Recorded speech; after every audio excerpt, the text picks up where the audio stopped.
내 앞으로 공탁이 되었다는 사실을 알게 되면 어떻게 해야 할지 혼란스러울 수 있습니다. 이 공탁금을 어떤 방법으로 가져올 수 있는지, 또 공탁금을 받고 싶지 않은데 공탁을 했다는 이유로 가해자가 감형을 받으면 어떻게 하지? 라는 고민과 걱정이 될 수 있는데요. 이런 부분들에 대해서 말해보겠습니다. 형사 공탁을 거부할 수 없는지 문의를 주시는데요. 거부할 수 없습니다. 공탁은 공탁자가 단독으로 할 수 있기 때문입니다. 공탁자의 입장에서는 형사 공탁을 통해 감형을 받고자 하는 것이 피해자 입장에서는 공탁금을 받을 생각도 없고 가해자가 이를 이유로 감형을 받는 것은 더욱 싫다라고 할 수 있습니다.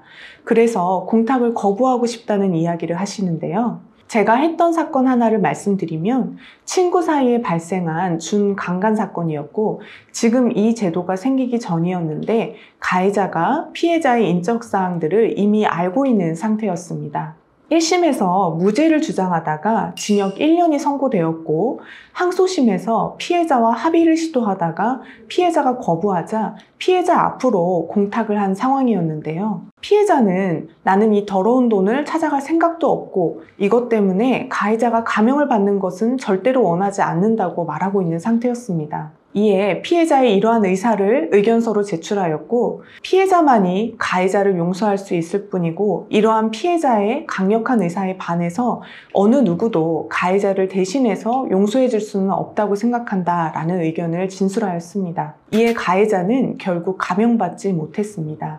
아직 이와 관련하여서는 제도적으로 마련된 장치가 없기 때문에 만약 가해자가 공탁한 금원을 받을 생각이 없고 가해자가 엄벌에 처해지기를 바란다는 엄벌 탄원서를 제출하는 방법으로 나의 의사를 정확히 알려야 합니다. 그러나 이런 경우에도 피고인이 공탁한 사정을 이유로 감형을 할 것인지 또는 공탁에도 불구하고 피해자의 강력한 엄벌 탄원을 이유로 감형을 안 할 것인지는 재판부의 판단에 따라 다를 것입니다. 특히 다른 사안에 비해 사건이 경미한 경우라든지 피해자도 처음에는 합의하겠다고 하였는데 통상보다 너무 과도한 금액을 요구하면서 합의가 이루어지지 않자 가해자가 공탁을 하게 된 경우 등에는 엄벌탄원서를 제출해도 의미가 없을 가능성이 높습니다. 피해자가 형사 공탁금을 받으면 치료비나 위자료를 더 이상 청구할 수 없는지 문의를 주시는데요. 청구할 수 있습니다. 다만 공탁금을 출급할 때 이의유보 의사표시를 해야 합니다. 공탁금 출급 청구서를 보면 청구 및 이의유보 사유란이 있는데 이의유보하고 출급함이라고 표시하면 됩니다. 이후에 민사소송을 제기해서 나머지 치료비, 위자료 등을 청구하면 됩니다. 피해자는 공탁된 사실을 어떻게 알 수 있는지 문의를 주시는데요. 형사 공탁이 되면 공탁관은 전자공탁 홈페이지, 대법원 홈페이지에 공고를 합니다. 또한 법원과 검찰이 피해자에게 공탁된 사실을 고지를 할 수 있는데 이 두 가지 방법을 통해 알 수 있습니다. 만약 피해자 측의 변호사가 선임 또는 선정되어 있다면 피해자 측 변호사에게도 공탁 사실을 고지하니 담당 변호사를 통해서도 알 수 있습니다. 피고인이 공탁한 법원에서만 공탁금을 찾을 수 있는지 문의를 주시는데요. 아닙니다.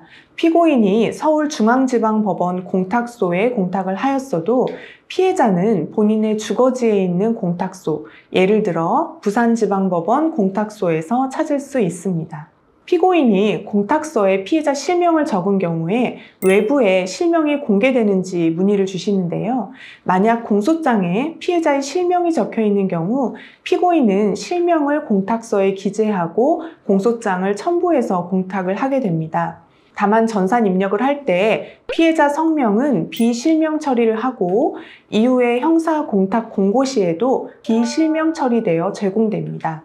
공탁 기록을 열람이나 복사할 때 피해자의 정보가 공개되는지 문의를 주시는데요. 공탁 서류에 대한 열람 복사의 신청이 있는 경우에는 성명, 주소 등 연락처, 금융정보, 주민등록번호 등 개인을 특정할 수 있는 정보들이 비실명 처리되어 제공됩니다. 공탁금을 받으려면 어떻게 해야 하는지 문의 주시는데요. 공탁서에는 피해자의 인적사항이 기재되지 않기 때문에 형사사건이 진행 중인 법원이나 검찰청에 피공탁자가 나라는 사실에 대한 증명서를 받아야 합니다. 피공탁자 동일인 확인 증명서라고 하는데요. 보통 다음에 세 가지의 경우에는 검찰에서 발급하고 나머지는 법원에서 발급한다고 생각하면 됩니다. 증거 기록이 검찰에 있는 경우, 두 번째는 판결이 확정된 경우, 세 번째는 예를 들어 성범죄 사건의 경우에는 관련 법에 따라서 조서 등에는 가명만 기재하고 실제 피해자에 대한 정보는 신원관리카드에 기재해서 검찰에서 보관하는데요.